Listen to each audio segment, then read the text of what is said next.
What is up, golf sickos? We are live from the Doghouse here on a Monday. We've got a lot to talk about. We had a tour event over in Japan. Xander Schauffele getting his first win of the year. The FedEx Cup standings are we're getting to the end of the fall season, so we know who's going to be in that top 100, who's going to keep their card. Over in Europe, Marco Penge, it's pronounced Penge, not Penge. I learned that the hard way. He won the Spanish Open, but something that Jon Rahm said was really interesting to me, or not what he said, what he decided, I suppose. Tiger Woods, another back surgery. Is this the end? We're going to talk all about that. And we're also going to shine a light on the Korn Ferry Tour. It was the Tour Championship on the Korn Ferry Tour this week. So we know who the top 20 are who are going to get their PGA Tour cards next year. And we're going to highlight some of those guys and talk about it. Let us start with the tour event this week. So it was the Bay Current Classic. It used to be the Zozo Championship. It used to be played. And also, if you hear a little bit of hoarseness in my voice, I'm dealing with a little bit. I'll be drinking tea throughout this, but nothing major. It was at a wedding. It was actually a bachelor party straight into a wedding, which I thought only happened in the movies. Like, it was bachelor party Tuesday, Wednesday, rehearsal dinner Thursday, party on Friday. So it was like a proper bender. But I'm back. I'm feeling okay. Just a little bit hoarse with my voice. So Xander wins in Japan. This tournament used to be at, I think it was called Accordia Narashino Golf Club.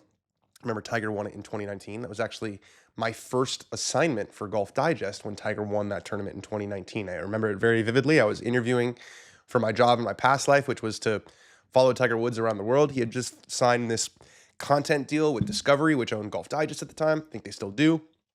And they were looking for a young guy to follow Tiger around the world.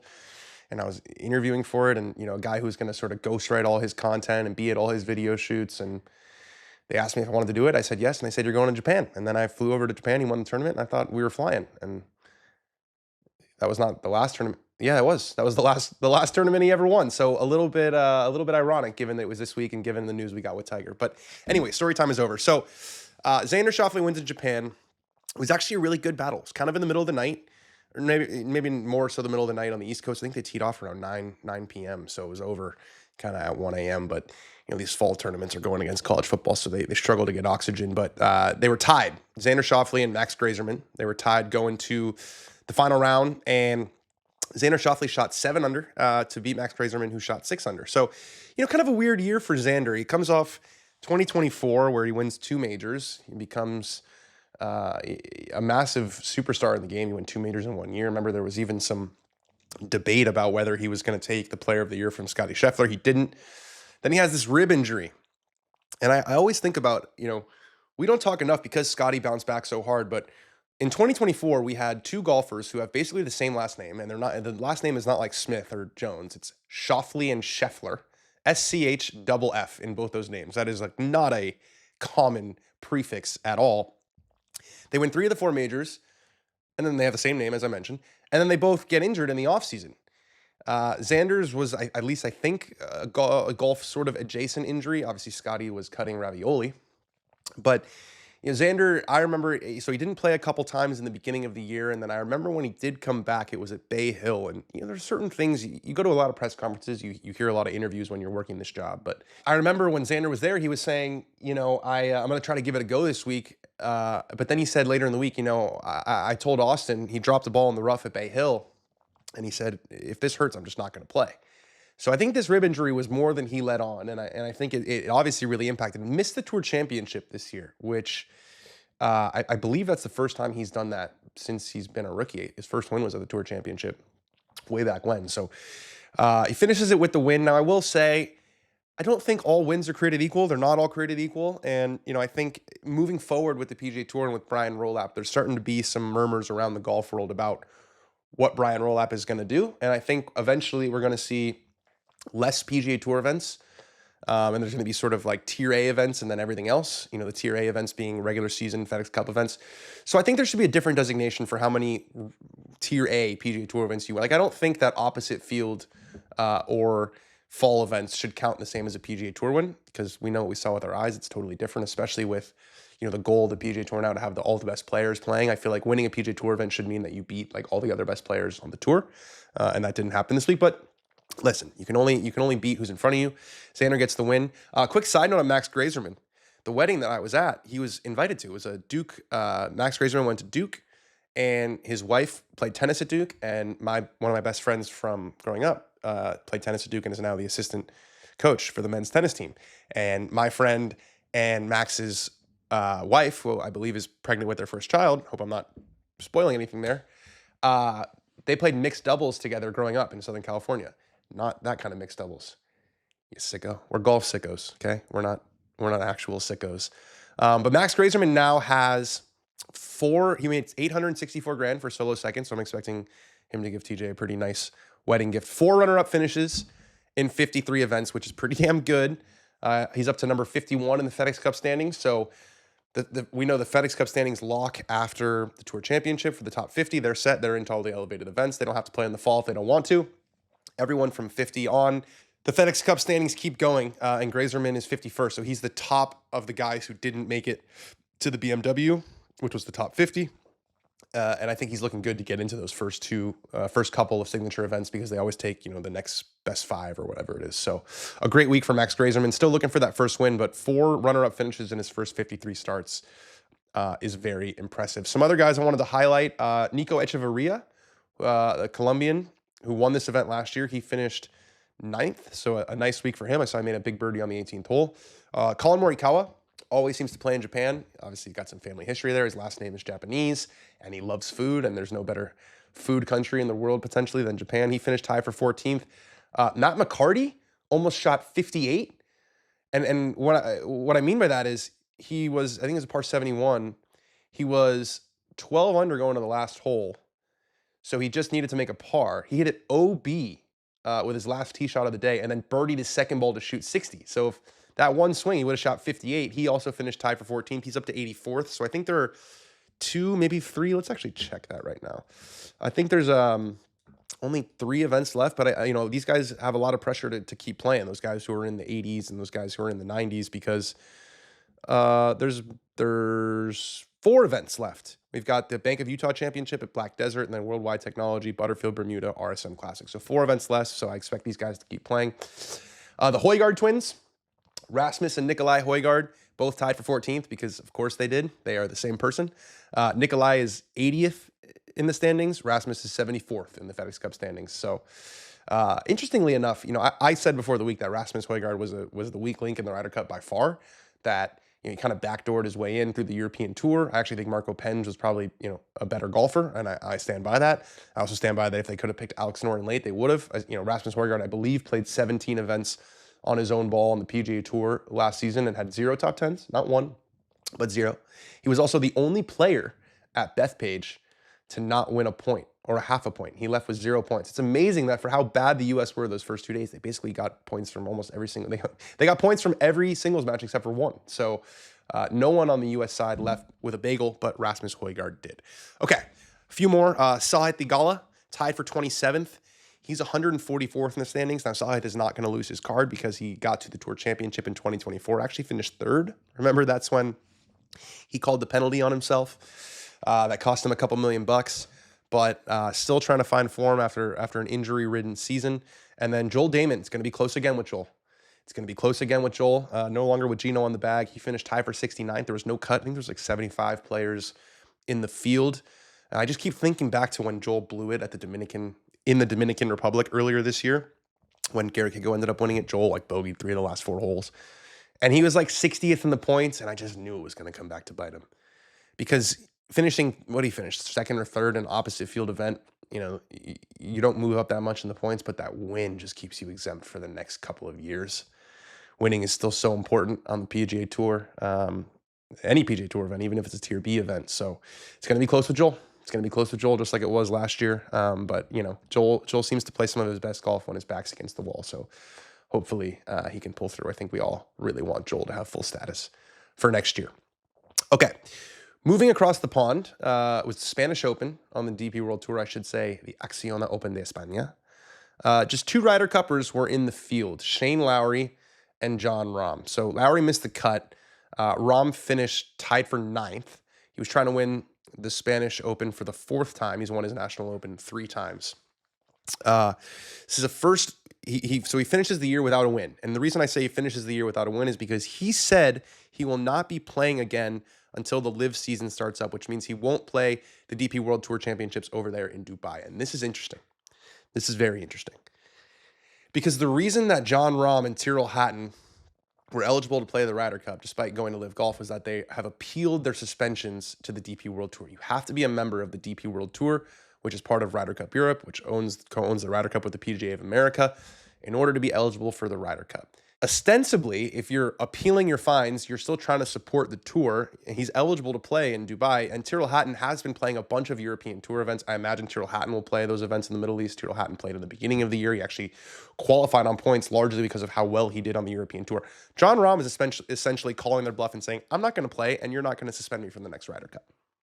And we had Ian Poulter on our show right before the Ryder Cup, and I asked him, is it tough that you're not involved in the Ryder Cup anymore? And he said, of course it's tough, because Jon Rahm and Tyrrell Hatton literally play golf on live, and they're not banned from this. And I said, yeah, it's kind of a situation where they're good enough at golf, so the DP World Tour is just going to, kind of ignore it. And I think it makes it harder to ignore when Jon Rahm says, I'm not going to do that. I'm not going to go there and play the DP World Tour's game. I'm going to do what I want to do. And if you suspend me from the Ryder Cup, you suspend me from the Ryder Cup. I'm Jon Rahm. You're not going to do it. It's not a Ryder Cup year, but it does sort of shine a light on this inconsistency within the DP World Tour's policy. It's almost like if you're good enough, the rules don't apply to you, which that's life. But I just wish there was a little bit more transparency, because this whole ruse of like, well, Rahm is appealing his suspension. He still wants to support the DP World Tour. No, he doesn't. He doesn't. He's not going to play in Dubai. So it's an interesting one. I get it from Rahm's perspective, but it puts the DP World Tour in a pretty tough spot. There was a playoff for the tournament. So Marco Penge ends up winning it. He'd already won twice this year, and he was kind of on the periphery of the Ryder Cup convo. Obviously, in hindsight, it's almost impossible to draw issue with anything that Luke Donald did. They won in New York on the road. So, and I think he made the right choice. I didn't think that Marco Penge had a really strong claim. And especially when Rasmus Højgaard made the team, I felt like the captain's picks were really straightforward. They were straightforward. So it was Marco Penge against Dan Brown. And you might remember that name because he was in the mix at Troon, at least through a couple rounds at the Open Championship in 2024. And you might remember he got caught smoking a cigarette like behind the first tee. And there's just nothing that the golf internet likes more than a golfer who smokes cigarettes. So guys were just loving that. But Penge wins it. So he's locked up now. I think he's second in the race to Dubai. He's going to be on the PGA Tour next year. 27-year-old English player with a ton of speed. Alex Bush, let's try to show some of his golf swings if we can. We're talking mid 160s ball speed with the driving iron, up near 190. He's a Mizuno guy, a Mizuno hat. You don't see a ton of Mizuno squads, so we're going to see another one of those on the PGA Tour.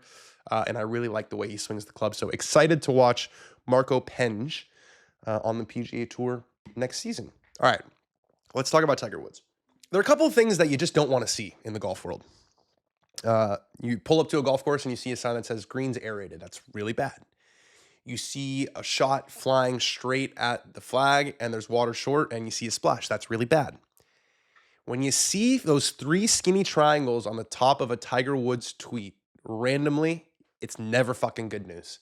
And if I'm the TGR people, TGR Foundation, I'm changing the logo, because when I see those three triangles, I assume that Tiger Woods is going to be out for a really long time. It's never good news, and this wasn't good news. So Tiger announces that he is going to have lumbar replacement surgery, L4, L5, disc replacement surgery in his lower back. There was no mention at all of a return to golf. And I think this is it. I really think this is it.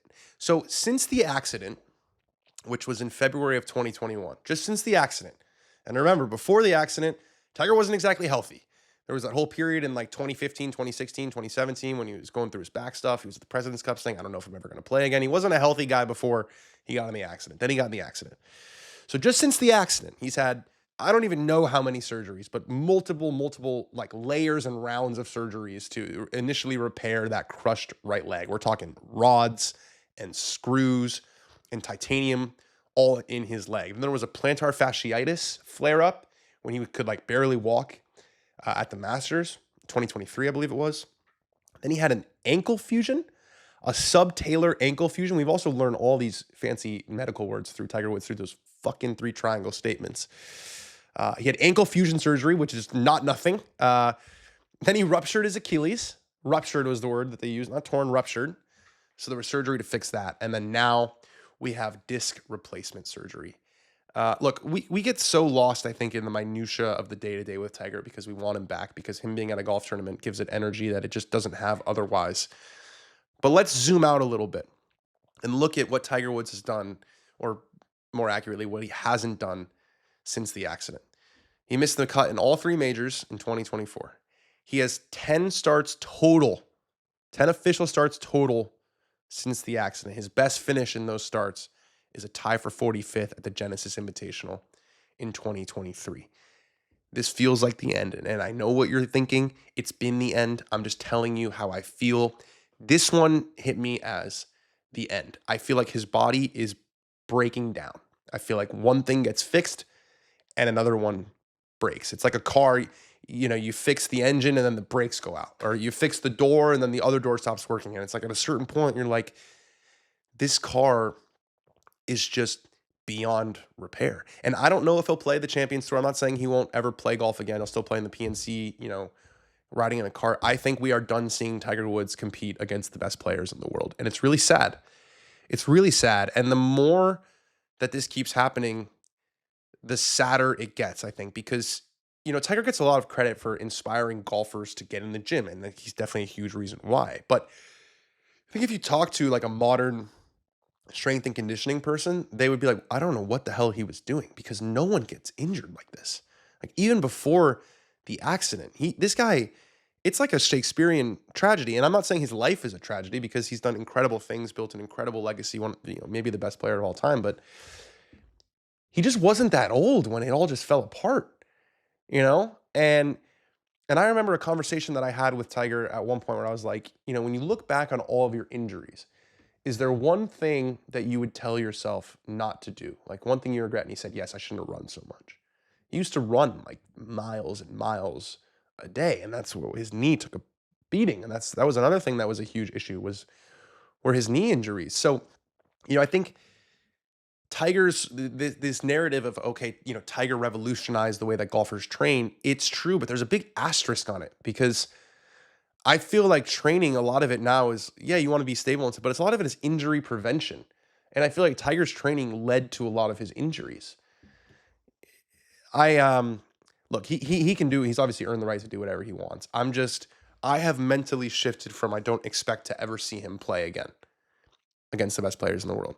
Maybe there'll be one final Masters where he can say goodbye, but I'm not saying he should retire. He can do whatever he wants, but I'm just telling you that it will probably be less painful for you if you just come to that conclusion that this is over. Thank goodness we got 2019, the Masters in 2019, and the Tour Championship in 2018, and the Zozo Championship in 2019. Imagine if we didn't.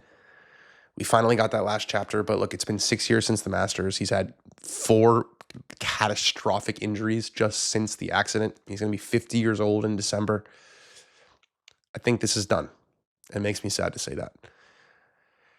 Well, hopefully, not really having the opportunity to play, because it's weird to even compare, but I herniated the disc in my L5S1 in about a year ago. It was like one of the most debilitating things that's ever happened. I didn't require surgery or disc replacement. No one opened up my back, but just any sort of disc injury, you get the pain running down your leg, you get sciatica. It's a brutal injury. Disc replacement surgery, if that was the only injury that Tiger ever had at age 49, would be a really tough thing to come back from at age 49, but he's had literally 25 other injuries, and this is probably like close to his 20th surgery that he's had in his career. At this point, it's let's hope the guy can move around. Let's hope he can be the Ryder Cup captain and put his heart and soul into that, because we keep getting embarrassed. Let's hope that he can, be by Charlie's side as Charlie navigates his collegiate career and, however far he wants to go in the game. And TGL, he can still be involved. But I think the days of Tiger playing golf against Scottie Scheffler and Rory McIlroy are just over. Okay, so the Korn Ferry Tour wrapped up its season. The season is now over. And remember, it's the top 20 get cards now, not the top 30. It's part of the changes to the PGA Tour. Those changes about, only top 100 keeping their card instead of 125. Only 20 of these guys make it. So it was a huge day at the end of a long season. And there was a really interesting story going, because one of the guys who was in contention, his name is Berend Botha, South African guy. He needed to win the tournament in order to get his PGA Tour card. He started the week 54th. It's hard to make up that many points in one event. He almost did it.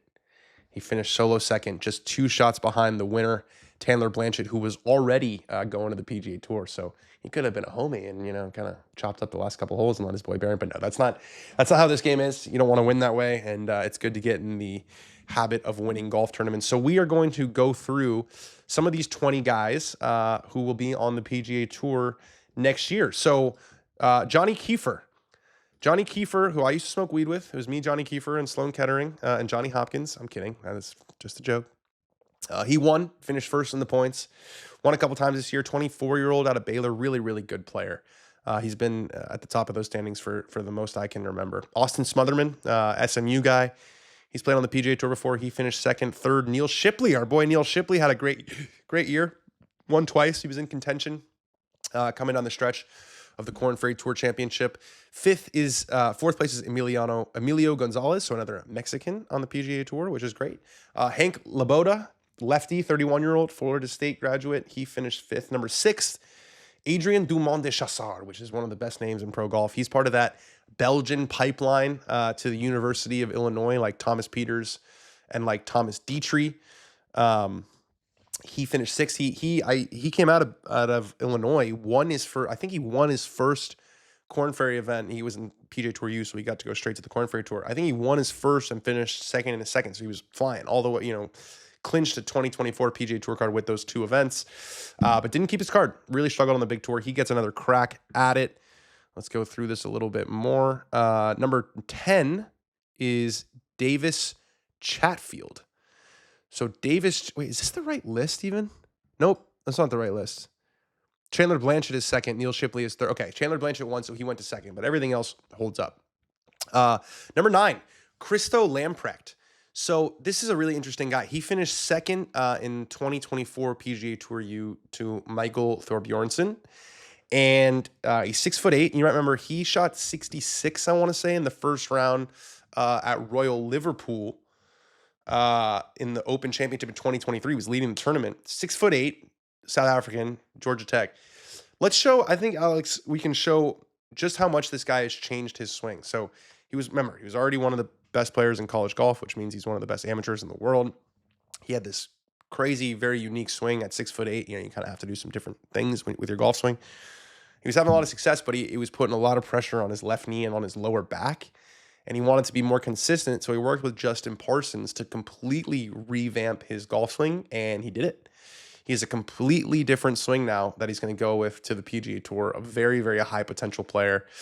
And you just don't see that many 6'8", 6'9" guys. There's another one coming with Tommy Morrison out of Texas, but just an amazing effort to change your swing that much. Okay, let's move a little bit more down the list. Davis Chatfield. Brian Harmon's reign as the smallest PGA Tour player is over. Davis Chatfield, I believe, went to Notre Dame. He's really good friends with Claire Rogers, who you might know from the golf media world. He finished 10th, so cruised to get his PGA Tour card. 5'6" on a good day. So yeah, you number 9 in the standings is 6'8". Number 10 in the standings is not even 5'8". Pearson Coody finished 12th. One half of the Coody twin brothers. Parker had a bit of a rough year, but Pearson is headed to the PGA Tour.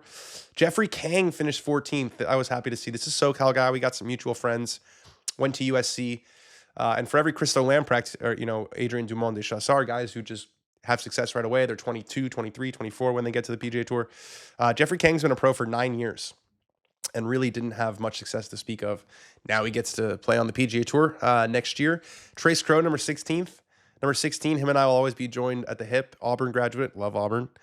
But because when we broadcasted the Korn Ferry event with Barstool at the NB5 Invitational presented by Old National Bank at the Glen Club, he won and I did the winner interview. It was my first time doing a winner interview. So Trace Crowe finished 16th. Zaichang Du, also known as Marty Du, finished 18th, the fella from China. Sudarshan Yelar Marahu finished 19th, Canadian guy lefty Canadian, who I think I read honed his game in like a dome. In Canada, they have those like golf domes. Sometimes you see those videos on Instagram of guys hitting at certain flags in the dome.